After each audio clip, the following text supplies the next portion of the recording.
पश्चिम बंगाल में अन्नपूर्णा योजना को लेकर महिलाओं के बीच काफी चर्चा है। इस योजना के तहत पात्र महिलाओं को 3,000 रुपए की आर्थिक सहायता देने का प्रावधान है।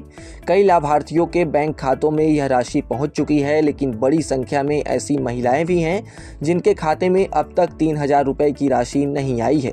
ऐसे में सवाल उठ रहा है कि आखिर भुगतान क्यों नहीं मिला और जिन महिलाओं के खाते में रकम नहीं पहुंची उन्हें अब क्या करना चाहिए। अगर आपने भी अन्नपूर्णा योजना के लिए आवेदन किया है और अब तक आपके खाते में पैसे नहीं आए हैं, तो सबसे पहले घबराने की जरूरत बिल्कुल भी नहीं है।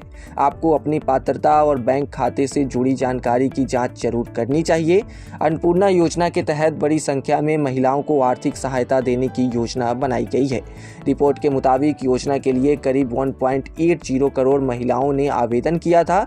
हालांकि आवेदन करने वाली सभी महिलाओं को योजना का लाभ नहीं मिलना है। आवेदन और पात्रता की जांच के बाद ही करीब 1,45,00,000 महिलाओं को अंतिम रूप से लाभार्थी माना गया है। इसका मतलब यह है कि करीब 35 लाख महिलाओं के आवेदन अंतिम लाभार्थी सूची में शामिल नहीं हो सके। ऐसे में अगर किसी महिला ने योजना के लिए आवेदन किया था लेकिन उसके खाते में 3,000 रुपए नहीं आए हैं, तो इसकी एक वजह यह भी हो सकती है कि उसका नाम अंतिम लाभार्थी सूची में शामिल नहीं है। रिपोर्ट के अनुसार अन्नपूर्णा भंडार योजना के तहत पात्र महिलाओं को 3,000 रुपए की राशि सीधे उनके बैंक खातों में भेजी जानी थी। करीब 1,45,00,000 महिलाओं को यह राशि देने के लिए लगभग 4,350 करोड़ का प्रावधान किया गया है। इतनी बड़ी संख्या में लाभार्थियों के बैंक खातों में एक साथ भुगतान करना आसान नहीं होता, इसलिए भुगतान की प्रक्रिया चरणबद्ध तरीके से की गई है। 17 अगस्त से लाभार्थियों के बैंक खातों में पैसे भेजने की प्रक्रिया शुरू की गई थी और 20 अगस्त तक इसे पूरा करने का लक्ष्य रखा गया था।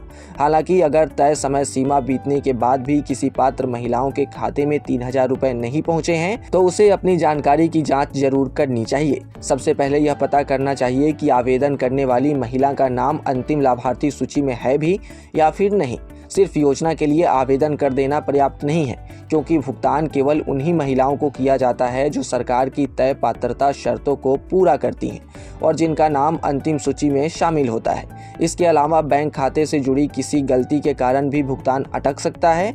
आवेदन के दौरान अगर बैंक अकाउंट नंबर, नाम या अन्य जरूरी जानकारी गलत दर्ज हो गई है, तो राशि खाते में पहुंचने में परेशानी हो सकती है।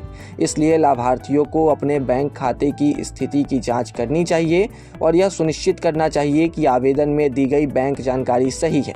खाता सक्रिय होना भी जरूरी है, क्योंकि बंद या निष्क्रिय खाते में डायरेक्ट बेनिफिट ट्रांसफर से जुड़ी राशि पहुंचने में समस्या आ सकती है। जिन महिलाओं के खाते में अब तक 3,000 रुपए नहीं आए हैं, उन्हें राज्य सरकार या संबंधित विभाग के आधिकारिक माध्यमों से अपनी स्थिति की जानकारी जरूर लेनी चाहिए। किसी भी अनजान वेबसाइट, सोशल मीडिया पोस्ट या व्यक्ति के जरिए अपनी बैंक डिटेल साझा करने से बचना चाहिए। सरकारी योजना के नाम पर कई बार लोगों से बैंक खाते की जानकारी, OTP या अन्य व्यक्तिगत जानकारी मांगी जाती है। लाभार्थियों को इस तरह की धोखाधड़ी से सावधान रहना चाहिए और केवल आधिकारिक स्रोतों से ही योजना से जुड़ी जानकारी हासिल करनी चाहिए। कुल मिलाकर अगर आपने अन्नपूर्णा योजना के लिए आवेदन किया है और आपके खाते में 3,000 रुपए नहीं आए हैं, तो सबसे पहले अपनी पात्रता की स्थिति की जांच जरूर करें। इसके साथ ही यह देखना भी जरूरी है कि आपका नाम अंतिम लाभार्थी सूची में शामिल है या फिर नहीं। इसके बाद अपने बैंक खाते और आवेदन में दी गई जानकारी को जांचें। करीब 1,80,00,000 महिलाओं ने योजना के लिए आवेदन तो किया था, लेकिन उनमें से लगभग 1,45,00,000 महिलाओं को ही अंतिम रूप में पात्र माना गया है।